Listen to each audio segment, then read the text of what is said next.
లోపల మనం ఆలోచిద్దాం.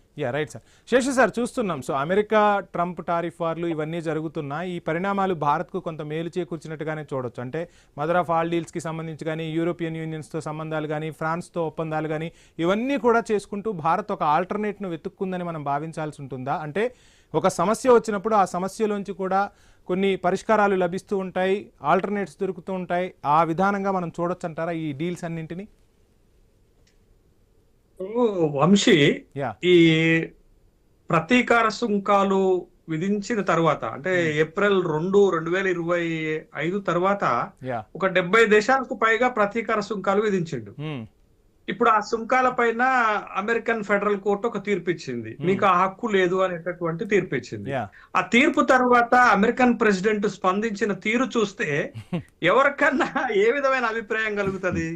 ఇది ఏమన్నాడు, నా దగ్గర ప్లాన్ బి ఉందని ఒక మాట అన్నాడు. రెండోది ఏమన్నాడు, ఇది సిగ్గుచేటైన తీర్పు, జడ్జెస్ దేశానికి తలవంపులు తెచ్చారు అనేటటువంటి ఘాటైనటువంటి వ్యాఖ్యలు చేశాడు. అంటే తన వైఖరిని మార్చుకోవటానికి సిద్ధంగా లేడు అనేది స్పష్టమైపోయింది మనకి. వేరే మార్గాల ద్వారా ఈ టారిఫ్స్ ని ఆ దేశాల పైన అట్లే ఉంచాలనేది తన ప్రయత్నం. ఎందుకంటే ఏప్రిల్ 2 నుండి ఏప్రిల్ 2 నుంచి డిసెంబర్ వరకు ఆ కంట్రీకి వచ్చినటువంటి ఈ ప్రతీకార సుంకాల వల్ల $133 బిలియన్ నుంచి $175 బిలియన్ వచ్చాయి. ఒకవేళ ఇప్పుడు వాటిని తిరిగి చెల్లించాలంటే అమెరికన్ ఆర్థిక వ్యవస్థ పైన తీవ్ర ప్రభావం పడుతుంది. దీన్ని కంటిన్యూ చేయాలని అనుకుంటాడు. ఎందుకు, మాగా అనేటటువంటిది ఒకటి పెట్టుకున్నాడు కదా ఆయన, మేక్ అమెరికా గ్రేట్ అగైన్ అనేది. కాబట్టి ఇది కంటిన్యూ చేస్తాడు. రెండోది, భారత్ కి ఏమి లాభము అని అంటే, ఒక విషయాన్ని మనం ఇక్కడ గమనించాలి. ఈ టారిఫ్స్ విధించటం మొదలుపెట్టిన తర్వాత భారతదేశాన్ని ఇన్సల్ట్ చేసినంతగా అమెరికన్ ప్రెసిడెంట్ ప్రపంచంలో మరి ఏ దేశాన్ని ఇన్సల్ట్ చేయలే. ఓ మాట అన్నాడు, గుర్తుందా? భారత్ ఒక ధూర్త దేశం అన్నాడు.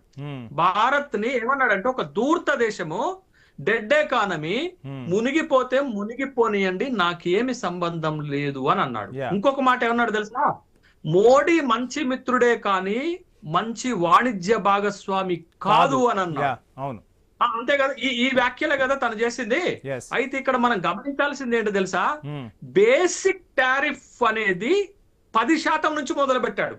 అంటే మిత్రుడు శత్రువు ప్రపంచంలో అన్ని దేశాల పైన వాళ్ళు వీళ్ళు అనే తేడా లేకుండా ఒక బేసిక్ టారిఫ్ లైన్ 10% నుంచి అత్యధిక సుంకాలు విధించింది బ్రెజిల్ పైన, అత్యధిక సుంకాలు విధించింది ఇండియా పైన 50%, 50%. సరే, చైనా ఇష్యూ పక్కన పెట్టండి, అది వాళ్ళ మధ్య తేలిపోయినటువంటి అంశం. 50% మన పైన ఎక్కువ వేసిండు. అంటే ఈ బేసిక్ 10% ని మనం చూస్తే, ఇప్పుడు బేసిక్ 10% కి తగ్గించమని సుప్రీంకోర్టు ఏం చెప్పలే.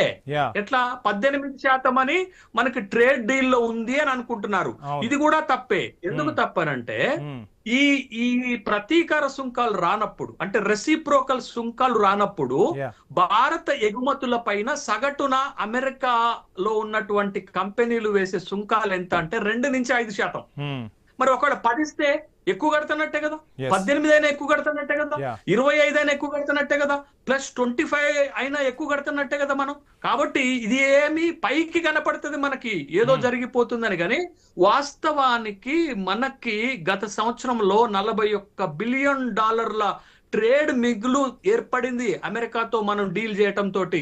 బట్ ఇప్పుడు ఆ పరిస్థితులు కనపడటం లేదు. కాబట్టి భారత్ కి ఎట్లా ఉపయోగం జరుగుతుంది అనేటటువంటి ఒక ప్రశ్న వేసుకోవాలి. ఇది పాయింట్ 1.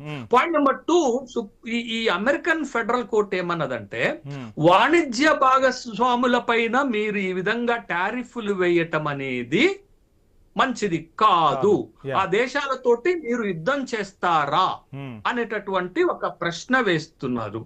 ఆ ప్రశ్నకు ఏంటి అనంటే, మనం ఇప్పుడు గమనించాల్సింది, అసలు ఈ టారిఫ్ అనే కత్తిని జనరల్ గా టారిఫ్స్ ఎందుకు వాడతారు? అంతర్జాతీయ వ్యాపార విస్తరణ కోసం, లేకపోతే తమ దేశంలోకి డంపింగ్ అయ్యేటటువంటి వస్తువులను కంట్రోల్ చేయడం కోసం, లేకపోతే దిగుమతులకు కంట్రోల్ చేయడం కోసం, లేకపోతే వాళ్ళ ఎగుమతులను ప్రోత్సహించుకోవటం కోసం మాత్రమే ఈ టారిఫ్స్ అనే దాన్ని వాడతారు. కానీ డొనాల్డ్ ట్రంప్ ఏం చేస్తున్నాడంటే, రాజకీయ ప్రయోజనాల కోసం కూడా ఈ టారిఫ్ అనే కత్తిని వాడుతున్నారు. ఎగ్జాంపుల్ చెప్తాను. వంశీ ఒక మంచి ఎగ్జాంపుల్ చెప్తాను. Please sir. ఈ టారిఫ్స్ వేసిన తర్వాత సింగపూర్ పైన 30%, స్విట్జర్లాండ్ పైన 30% టారిఫ్ వేశాడు. అయితే పాపం స్విట్జర్లాండ్ లో ఒక సెనేటరు ట్రంప్ కు ఫోన్ చేసి మాది చిన్న దేశం అండి మీరు అంత టారిఫ్ వేస్తే ఎట్లా అని అంటే +9% ఎక్స్ట్రా. ఎందుకు తెలుసా?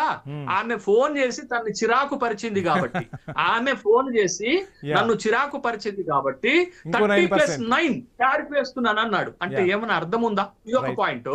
రెండోది, బ్రెజిల్ పైన 50% టారిఫ్ ఎందుకు వేస్తున్నావు అంటే ఏం చెప్పాడు తెలుసా?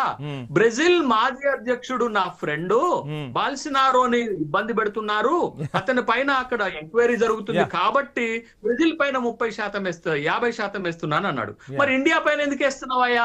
ఇండియా పైన ఎందుకు వేస్తున్నావు అంటే ఇంకా విచిత్రం ఏంటో తెలుసా? ఇండియా క్రూడ్ ఆయిల్ ని రష్యా నుండి దిగుమతి చేసుకుంటుంది కాబట్టి ఇంకో 25% నేను భారతదేశం పైన టారిఫ్ వేస్తున్నాను. అసలు ఇవేమన్నా అర్థం ఉన్నవా? ఇంకొక మంచి మాట చెప్తాను.